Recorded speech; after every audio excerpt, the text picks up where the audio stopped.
I want to talk about the latest episode of Falcon and the Winter Soldier. Now, if you remember last week, Colton and I kind of discussed the first episode, and we kind of, both agreed that it didn't quite live up to what we were hoping it would be. We wanted it to be something a bit more substantial, something that kind of grasped onto bigger ideas and more expansive thoughts. And it just kind of didn't do that. Not to mention that there was a major focus on an aspect of the show that doesn't really affect me in a way that I can relate, and that was Sam Wilson's, you know, character that he's a black man, that he's African American living in this country, and I wasn't able to really relate to that. I understand why they're doing. I understand that they're doing it. It's needed to show what's going on, especially in a post blip world, on how it's being handled. But they didn't really get too much on the Bucky side, just kind of his PTSD. And again, something that I can't really relate to, being that I was never a soldier or ever experienced anything to give me PTSD. But again, I think it's a very important type of story to discuss and talk about and show. So the first episode just really didn't hit it for me. There were some interesting things that I was interested in seeing, but it was kind of like, all right, I you haven't grabbed me yet. Well, episode 2, episode 2 grabbed me, and now I'm all in. I'm absolutely all in now. I can't tell you how much I enjoyed episode 2. Now, obviously, it kind of fell into its typical Marvel Cinematic Universe tropes of the pretty corny jokes and humor that they like to sprinkle throughout all their properties. But overall, the entirety of episode 2 was just phenomenal. John Walker, first of all, played by Wyatt Russell, is fantastic as the new Captain America. John Walker is that character that they wanted people to hate, but you don't really know why you hate him. The only reason why you hate him is because he's not Steve Rogers, and he plays it perfectly. And the problem is, I don't hate him. I like his character. I really enjoy what they're doing with him and bringing in this soldier and kind of showing him being this man who wants to make the Captain America moniker his own and push forward as Captain America and do it his own way. And I really, really like that. And I get people want to see the Steve Rogers and the goody two-shoes that he was and moving forward, but he's done. He's gone. So I like that aspect of it. And then, we have the Carly Morgenthau, who's the leader of the Flag Smashers, played by Erin Kellyman. And she does a phenomenal job in this episode. And I loved the fight scene between on the trucks and everything like that. I thought it was phenomenal. I loved how the new Captain America came in a helicopter. I think I was listening to Spoiler Country the other day, and they were talking about it and how it was such a comic book moment, and they weren't wrong. Like, that is legitimately, like, I could see that in a panel of a comic book where you see characters fighting on top of a truck, and a helicopter just comes and just Captain America's just there to save the day. It was phenomenal. It was a great scene. I loved it all. And I love the way that Sam and Bucky are just like, you're not Captain America. I don't want to listen to you. I don't want to have anything to do with you. I like that because that Steve Rogers was their best friend. And not only that, but they know the high standards that Steve held, the role of Captain America up to. And they see that John Walker isn't holding it up to that height. But again, it's going to be character development because it's not possible. It's not possible.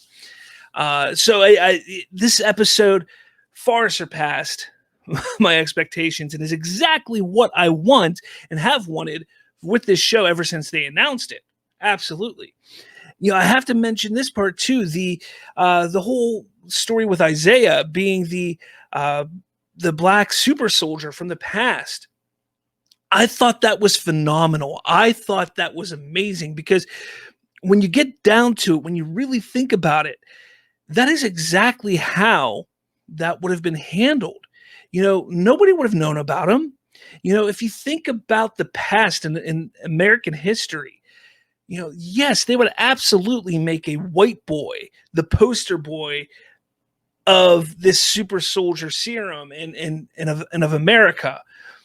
Be damned, this black man, this African American man who did the same thing, took the superheroes or the super soldier serum and went on missions successfully. And I love the play back and forth between he and Bucky because it looks like they have a history of coming, to fisticuffs. I want to see that. Give me some of that. I want some of that for sure. I want to see that happen. But it's just amazing because it does then connect to what is going on with the story with Sam. And while I cannot relate to it completely, I'm enjoying what I'm watching because they're taking it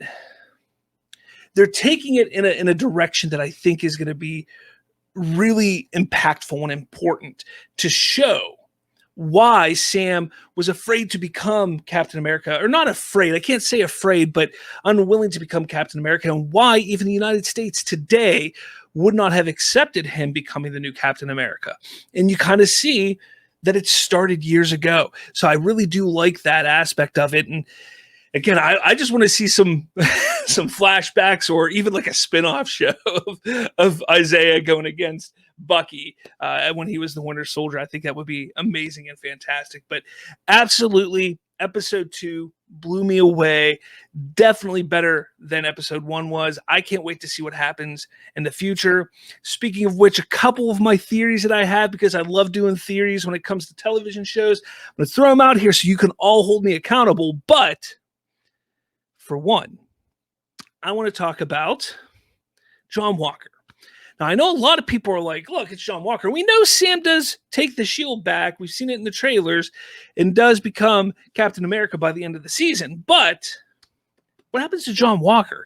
Now, everybody's calling him U.S. Agent because that is kind of who he is in the comics. But there's a lot of speculation that he actually dies in this show. And I don't think he's going to die.